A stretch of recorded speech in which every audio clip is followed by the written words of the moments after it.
Mga katigang, panoorin nyo kung paano mag-magic si Saudi Boy. Okay na? Okay.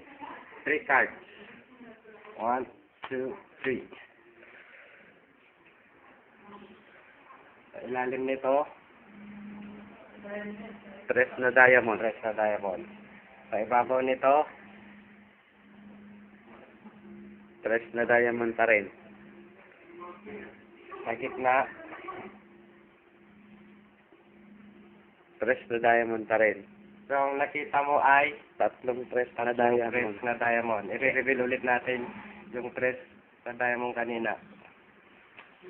Ay, nagbago. Naging 7. Yung nasa ilalim, si 7. Sa ilalim, naging 7. Ano kayo yung nasa ibabaw? Ay, 7 rin. Ay, yung nasa gitna. 7 pa rin. Nasaan kayo si 3?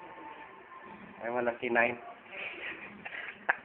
7 lang, wala si 9. Si 7, naging 3 7. Yung saan na yung si 3? Nawala.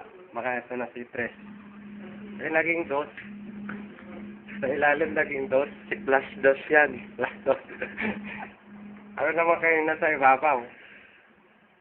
2 pa rin. Ibig sabihin, yung nasa gitna, 2 pa rin. Nasaan na yung dalawa ngayon?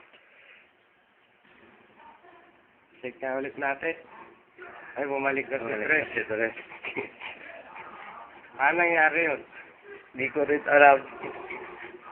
Magic. Kayo, paano nangyari yun? Kayo nang bahalang manghula. Syukran.